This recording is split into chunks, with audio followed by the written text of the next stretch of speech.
To our channel. ప్రస్తుతం మనం దిబ్బకాయలపాడులో ఉన్నాం. ఇక్కడ ప్రజల స్పందన అడిగి తెలుసుకుందాం. నమస్తే సార్, మీ పేరు? గేడా శ్రీనివాసరావు. సార్, ఒక 2 వారాల్లో ఆంధ్రప్రదేశ్లో ఎలక్షన్స్ రాబోతున్నాయి. ఎవరు వస్తే ఆంధ్రప్రదేశ్ సార్ బాగుండిద్ది, అభివృద్ధి చెందిద్దని మీ ఆలోచన? చంద్రబాబు నాయుడు వస్తే బాగుంటుంది. ఎందుకని అంటారు? డెవలప్మెంట్ ఉండదు అంటే ఇప్పుడు ప్రభుత్వం ఏం డెవలప్ చేయలేదా? ఎందుకు వైఫల్యం కలిగింది? మొత్తం తినడమే కదా, లిక్కర్ ల్యాండ్ సైన్ మొత్తం తిన్నారుగా. ఇంకేమన్నా డెవలప్ చేయడానికి ఏం లేదు, పరిశ్రమ లేదు, జీవనోభివృద్ధి లేదు. అంటే సంక్షేమ పథకాలు అందరికీ చాలా అందించారు కదా. అందించారు, మీకు తెలిసిన వారు చెప్పండి. అమ్మఒడి అని, చేయూత అని, రైతు భరోసా. అమ్మఒడి నానబుద్ధి సరిపోతుంది. 10 మందికి వేస్తేనేమో ఫస్ట్ టైం 10 మందికి వేసాడు అనుకో. లాస్ట్ టైం నెక్స్ట్ ఇయర్ వచ్చేసరికి 6 అవుతున్నారు, మళ్ళీ నెక్స్ట్ ఇయర్ వచ్చేసరికి 3 అవుతున్నారు. ఇంకేమో ఎవరికన్నా అందరూ యాంటీ అయ్యారు కదా. ఇప్పుడు ఆటో వాడికి 10,000 వేసాడు, అందరికీ వేయలేదు కదా కంటిన్యూగా. అలాగే మడేలకి అలాగే అందరికీ వేయలేదు కదా. అలాగా ఇంకేంటి వైఫల్యం, అంతే కదా. అంటే ఈ సంక్షేమ పథకాలు ఉన్నా డెవలప్మెంట్ ఉంటే బాగుండిద్ది, ఉంటే బాగుండిద్ది. బాగుండదు, అదే చంద్రబాబు నాయుడు గారిలో సాధ్యం. బాబాయ్, ఏ రోడ్డు అంటే వెళ్తాను కూడా దారి తినలేదు. బండి ఇప్పుడు వెళ్తుంది అనుకోండి, ఇక్కడ నుంచి కొంత దూరం పడి ప్యాచ్ పడతామో పోతామో జరుగుతుంది. ఎందుకు ఎంత త్రోతు కోతులు, ఏ రోడ్డు వెళ్ళినా ఎంత త్రోతున్నాయి. మరి ఇక్కడ డెవలప్మెంట్ ఏంటంటే చేసింది. ఇప్పుడు డెవలప్మెంట్ చేస్తే జనం వదులుకోరు కదా, అది మరి అందుకే ఇప్పుడు జనం కొద్దిగా మారింది. మరి తర్వాత భగవంతుడు ఏం చేస్తాడు తెల్లదు కానీ, ఇటు తెల్లదు కానీ జనానికి మట్టుకి కొద్దిగా మార్పు కనపడుతుంది. అది ఈసారి అయితే ఈ నియోజకవర్గంలో ఎవరు గెలిచే అవకాశం ఉందంటారు? ఏమోనండి మరి మాకు మరి పవన్ గారు కొట్టేస్తాడు అనుకుంటున్నాం. అది అంటే కుర బ్యాచ్ ఎక్కువైపోయింది. కుర బ్యాచ్ మొత్తం అటే. ఇక సౌదరులు ఎక్కువ ఇక్కడ, సౌదరులు కూడా అటే. మనం ఏమన్నా ఏరియా వాళ్ళు క్యాస్ట్ ఫీలింగ్ ఉంటుంది కదా, ఆ క్యాస్ట్ ఫీలింగ్ లో కొద్దిగా స్పీడ్ కనపడగా ప్రజలు ఈసారి డెవలప్మెంట్ మార్పు కోరుకుంటున్నారు అంటారు. అంతే. అలా మొన్న అయితే వాళ్ళు డబ్బులు కూలి వాళ్ళకి డబ్బులు తీసుకెళ్లారంట. ఇది నామినేషన్ వేస్తానికి. నిన్న వీళ్ళు జనం మోటార్ సైకిళ్ళు కార్లు చూస్తే పిచ్చెక్కిపోయింది. ఇక్కడే భోజనాలు అలా కొయ్యూరు నుంచి బయట కాడికి ఒకటేదండు బండి 100 రూపాయలు పెట్రోల్ కూడా ఇచ్చేది. ఈ తిప్పకాయలపాడులో కూడా ప్రజలు మార్పును కోరుకుంటున్నారు అంటున్నారు. వైసీపీ వాళ్ళు డబ్బులు ఇచ్చి తీసుకెళ్తున్నారంట, మిగతా వాళ్ళకి అభిమానంతో వెళ్తున్నారంట. అందరు మార్పును కోరి డెవలప్మెంట్ ని, రోడ్డుల్ని కోరుకుంటున్నారు. ఇలాంటి మరిన్ని ప్రజల స్పందనల కోసం చూస్తూనే ఉండండి అవర్ ఛానల్. బాబాయ్ నమస్కారం, మీ పేరు? నా పేరు దామోదరరావు. గేడా దిబ్బకాయలపాడు.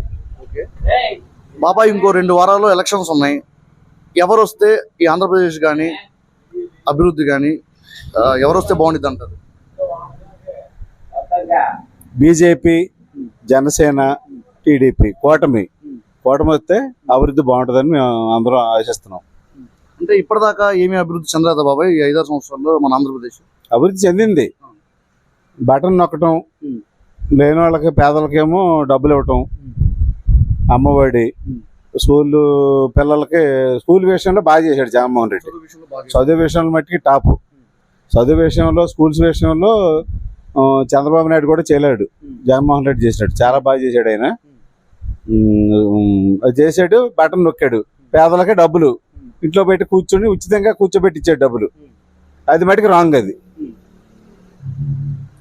ఇప్పుడు ఈసారి చంద్రబాబు నాయుడు గారు వస్తే ఆయన మొత్తం అభివృద్ధి చేస్తారంటారా? లెక్కచ్చిగా అభివృద్ధి జరుగుద్ది. మార్పు ఉంటుంది ప్రజల్లో, మార్పు ఇప్పుడు ఆల్రెడీ ప్రజల్లో మార్పు ఉంది. లెక్కట్టుగా అభివృద్ధి బాగుంటుంది. ఎక్కడ రోడ్లు లేవు, అధ్వానంగా ఉన్నాయి. గోతులు మయమైపోయింది. అంత చాలా దారుణంగా ఉన్నాయి రోడ్లు. ఒక రోడ్డు కూడా పోలే. అయిగో పేపాలు పట్టుకొచ్చి అక్కడ పెట్టారు, ఆ రోడ్డు పోయట్లేదు, ఏం పోయట్లేదు. అయిగో ఖాళీ పేపాలు పట్టుకొచ్చి అక్కడ పాడేశారు. ఆఖరి గోతులు కూడా పోర్చమని అడిగాం మా నియోజకవర్గం, మా శాసనసభ్యులు కానీ, ఎంపీని కానీ. ఏమీ లేదు అక్కడ. అది చాలా దారుణంగా ఉన్నాయి, అధ్వానంగా ఉన్నాయి రోడ్లు. బాబా, ఇప్పుడు ఈ వాలంటీర్ వ్యవస్థ, సచివాలయ వ్యవస్థలు వచ్చినాయి కదా, ఇక్కడ నుంచి అందరికీ ఇంటి దగ్గరికి కొన్ని పథకాలు వస్తున్నాయి. ఇది ఎంతవరకు ఇది అంటారు, మంచిది అంటారు? వాలంటీర్ వ్యవస్థ మంచిదే. ఇంట్లో లేని వాళ్ళకి, నడవలేని వాళ్ళకి, వృద్ధులకి అందరికీ కూడా ఇంటికి బయటకెళ్ళి ఇవ్వటం కరెక్టే. రేపొద్దున చంద్రబాబు నాయుడు గారు కూడా కూటమి రాగానే 10,000 చేస్తానంటున్నాడు ఆయన. తప్పనిసరిగా 10,000 చేసి, నేను కూడా వాలంటీర్ వ్యవస్థను బట్టికి మార్చను, వాలంటీర్ వ్యవస్థ కంపల్సరీగా ఉంటుంది. 10,000 ఇస్తానంటున్నాడు. ప్లస్ ఈ నెల పెన్షన్ పెంచుతున్నాడు. ఈ నెల నుంచి 4,000, ఈ నెల వచ్చే నెల మొత్తం రేపు ఈ 2 నెలలు కలిపి 7,000 రూపాయలు పెన్షన్. ఎలక్షన్ అవగానే రిజల్ట్స్ రాగానే 7,000 రూపాయలు 2 నెలలదే 2,14,000 ఇచ్చేస్తా అంటున్నాడు కూటమి రాగానే. ఇట్లాంటివన్నీ మంచిగా ఆయన మంచిగా చెప్తున్నాడు. ఆలోచించి చేస్తారు. చేస్తున్నారు. బాబాయ్ last and final question. Recent గా జగన్మోహన్ రెడ్డి గారి మీద రాయిదాడి జరిగింది. అది ఎంతవరకు నిజం అంటారు, ఎంతవరకు అబద్ధం అంటారు? అసలు దాని గురించి మీ స్పందన ఏంటి? ఇప్పుడు రాయి దాడి జరిగింది అంటున్నారు. ఎలాగ రాయి దాడి? రాయి వేయగానే కరెంట్ ఎత్తుకుపోయింది. కరెంట్ పోవాల్సిన పని ఏంటి? రాయి జరిగింది, కరెంట్ పోయింది. కరెంట్ పోయింది, దాంట్లోనూ ఏదో వైర్ గుచ్చుకుందన్నారు. ఒకే రాయి సీఎం గారికి వేలంపల్లి శ్రీనివాస్ గారికి జరిగింది. ఇద్దరికి ఎలా తగులుద్ది ఒకే రాయ? వేలంపల్లి శ్రీనివాస్ కుడికానికేమో ఒక రోజు పెట్టే స్టిక్కరు, ఇప్పుడు 4 రోజులు పోయాక ఎడంకానికి పెడుతున్నాడు. ఇది ప్రజలు ఎవరూ నమ్మట్లేదు. ఇదంతా ఫేక్ అంటున్నారు ప్రజలందరూ. అదే అంటున్నారు ఆంధ్రప్రదేశ్ ప్రజలు. ఫైనల్ బాబాయ్, ఇక్కడ ఈ నియోజకవర్గంలో ఎవరు గెలిచే అవకాశం ఉంది?